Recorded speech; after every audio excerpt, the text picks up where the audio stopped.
Welcome to tasty food with Kalpana. Vinayagar Chaturthi special recipe மோதகம் எப்படி செய்யலான்னு பார்க்கலாங்க. வீடியோக்குள்ளே போகிறதுக்கு முன்னாடி சேனலை சப்ஸ்கிரைப் பண்ணாதவங்க சப்ஸ்கிரைப் பண்ணிவிடுங்க. வாங்க வீடியோக்குள்ளே போகலாம்.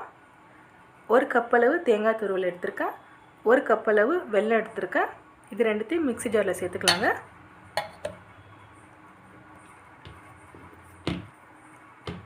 வாசனைக்காக 3 ஏலக்காயை சேர்த்துக்கிறேன். அடுத்தது ஒரு கப்பளவு வெல்லம் சேர்த்துக்கலாம். தண்ணி எதுவும் சேர்க்காம அப்படியே அரைச்சி எடுத்துக்கணுங்க. மோதகத்துக்குள்ளே வைக்கிற தேங்காய் பூரணம் ரெடி ஆகிடுச்சு. இதை ஒரு பவுலுக்கு மாற்றிடலாம். அடுத்தது 2 கப்பளவு பச்சரிசி மாவு எடுத்துக்கலாம். கொழுக்கட்டை மாவு தாங்க இது. இந்த கொழுக்கட்டை மாவை எப்படி செய்யலான்ற வீடியோவை சேனலில் போட்டிருக்கேன். டிஸ்கிரிப்ஷன் பாக்ஸில் லிங்க் கொடுக்குறேன், செக் பண்ணிக்கோங்க. 2 கப்பளவு மாவுக்கு 1 கப்பளவு தண்ணி எடுத்திருக்கேன். 2:1 அளவில் எடுத்திருக்கேன். 2 மடங்கு மாவு 1 மடங்கு தண்ணிங்க. நீங்கள் எந்த பாத்திரத்தில் மாவு எடுக்கிறீங்களோ அதே பாத்திரத்தில் 1 மடங்கு தண்ணி எடுத்துக்கோங்க. 1/4 டீஸ்பூன் அளவு சால்ட்டு சேர்த்துக்கலாம். தண்ணி நல்லா கொதி வந்ததுக்கப்புறம் மாவில் சேர்க்கணும். இந்த அளவுக்கு கொதி வந்ததுக்கப்புறம் தான் மாவில் சேர்க்கணும்.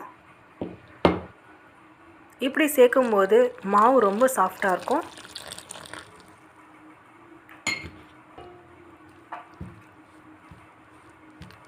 தண்ணி சூடாக இருக்கிறதுனால ஒரு கரண்டியில் இந்த மாதிரி கலரி விட்டுக்கலாங்க.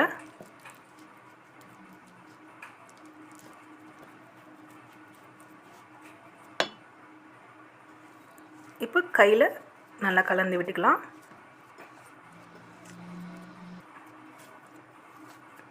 மாவு பாருங்கள் எவ்வளோ சாஃப்டாக இருக்குன்னு. தண்ணி அதிகமாக இருந்ததுன்னா மோதகம் கையில் பிடிக்கும்போது கையிலே ஒட்டிக்கோங்க.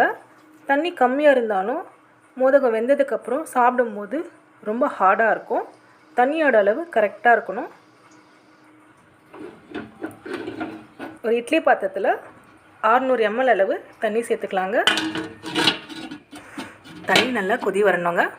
அதுக்கப்புறம் பார்க்கலாம். மாவை இந்த மாதிரி உருண்டையாக உருட்டி எடுத்துக்கலாம். கையிலேயே இந்த மாதிரி நல்லா தட்டி எடுத்துக்கலாங்க.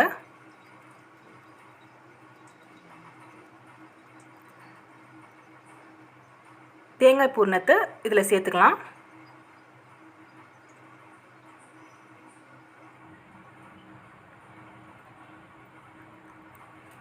மாவு பாருங்கள் எவ்வளோ சாஃப்டாக இருக்குன்னு. இப்படி கையிலேயே பிடிச்சி எடுத்துக்கலாங்க. கையில் நெய் அல்லது ஆயில் எது வேணாலும் தடவிக்கோங்க. பிடிக்கும்போது ரொம்ப ஈஸியாக இருக்கும்.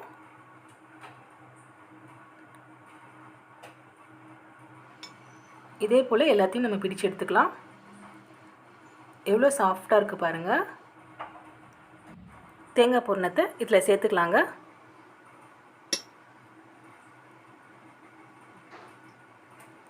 இது ரெண்டுத்தையும் இப்படி சேர்த்துட்டு இப்படி கையிலே இப்படி அழுத்தி விட்டுடலாம். ரொம்ப ஈஸியாக தான் இருக்கும் செய்யும்போது.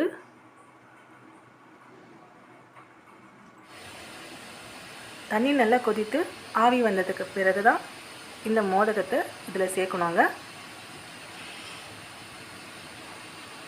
இந்த தட்டில் ஆயில் எதுவுமே நான் தடவலை. இதை மூடிடலாங்க. மூடி போட்டு மீதி இருக்கிற மாவை இதே போலவே நம்ம செஞ்சு எடுத்துக்கலாம்.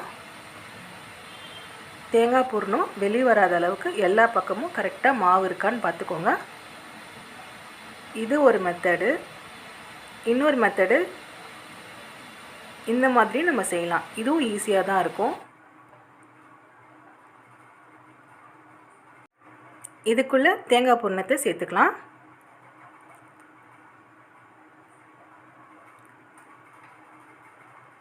இது பாருங்கள் எவ்வளோ ஈஸியாக இருக்குன்னு. இந்த மெத்தடும் ட்ரை பண்ணி பாருங்கள். இதே போல் எல்லாத்தையும் நம்ம செஞ்சுக்கலாங்க. இதை இப்போ இட்லி பாத்திரத்தில் மாற்றிக்கலாம். அடுப்பை மீடியமான ஃப்ளேமில் வச்சு 20 நிமிஷம் வேக வைக்கணும். அதுக்கப்புறமா பார்க்கலாங்க. சேனலை சப்ஸ்கிரைப் பண்ண நல்ல உள்ளங்களுக்கும் வியூவர்ஸுக்கும் ரொம்ப நன்றிங்க. விநாயகர் சதுர்த்தி ஸ்பெஷல் ரெசிபி மோதகம் ரெடி ஆகிடுச்சிங்க. இந்த ரெசிப்பியை வீட்டில் ட்ரை பண்ணி பாருங்கள். அனைவருக்கும் விநாயகர் சதுர்த்தி நல்வாழ்த்துக்கள். இந்த வீடியோ உங்களுக்கு பிடித்திருந்தால் டேஸ்டி ஃபுட் வித் கல்பனா சேனலை சப்ஸ்கிரைப் பண்ணிவிடுங்க. அப்படியே அந்த பெல் ஐக்கான் பட்டனையும் கிளிக் பண்ணிவிடுங்க. அப்போ தான் அடுத்தடுத்த வீடியோ போட சொல்ல உங்களுக்கு நோட்டிஃபிகேஷன் வந்து சேரும். நன்றி.